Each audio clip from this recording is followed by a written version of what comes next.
গম্ভীরা পালাগানের মাধ্যমে জিনিসপত্র কেনাকাটা নিয়ে সাধারণ মানুষের সচেতনতা বৃদ্ধি করতে উত্তর দিনাজপুর জেলার কালিয়াগঞ্জে প্রচার চালালো জেলা উপভোক্তা বিষয়ক দপ্তর।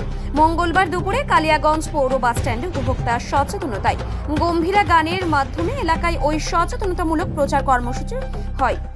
উত্তর দিনাজপুর জেলা উপভোক্তা বিষয়ক দপ্তরের তরফে ওই সচেতনতা প্রচার কর্মসূচির দায়িত্ব পালন করছেন গম্ভীরা দল।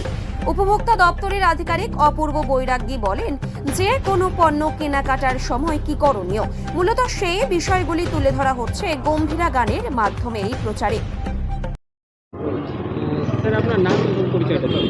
আমার নাম শ্রী অপূর্ব বৈরাগী, কনজিউমার ওয়েলফেয়ার অফিসার, উত্তর দিনাজপুর। আজকে দেখা যাচ্ছে কালিয়াগঞ্জ বাস স্ট্যান্ডে আপনারা শিল্পীদের দ্বারাই কিছু সচেতনতা তুলে ধরেন। কী তুলে ধরেন এবং তাদের উদ্যোগে এটা তুলে ধরা হবে?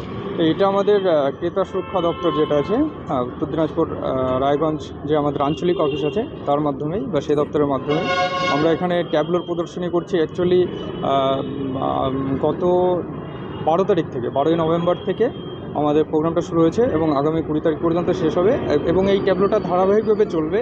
এবং এর সঙ্গে নতুন সংযোজন সেটা হচ্ছে আমাদের, আপনারা দেখতেই পাচ্ছেন যে গম্ভীরা মুখো, সেটা উত্তর দিনাজপুর জেলার একটা ঐতিহ্যবাহী একটা ট্র্যাডিশনাল একটা বিষয়।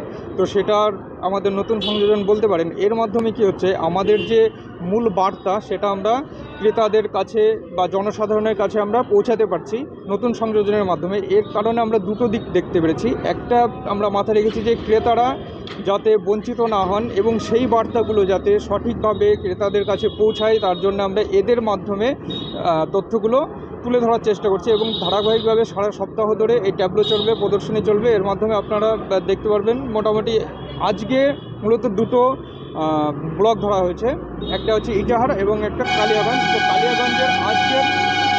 কালিয়াগঞ্জের প্রথম প্রদর্শনী কালিয়াগঞ্জ বাস স্ট্যান্ড, এখান থেকেই শুরু হলো। এরপরেও আমাদের আরও 4টে হবে। এই কালিয়াগঞ্জ ইটাহার দুটো ব্লক টোটালটাই আমরা আজকে কভার করবো। একদমই, কারণ আমরা বিগত যে আমাদের যে রিডিউসাল রিপোর্ট বা দেখছি বা মানে পার্সেন্টেজ কত সুরাহার, সেই বিষয়টাতে দেখা যাচ্ছে যে মোটামুটি এখন 70 থেকে 80% আমরা সুরাহা দিতে পারছি এবং যে কেসগুলো আসছে তার সমাধান হচ্ছে। তার কারণে আমরা বুঝতে পারছি যে আমাদের যে প্রচেষ্টা, প্রচারের যে সিস্টেম, সেটা যে সফল হচ্ছে সেটা আমরা ভালোভাবে বুঝতে পারছি। আমাদের এই রেট অফ মানে সলিউশন বা রিডিউসটা দেখে আমরা বুঝতে পারছি।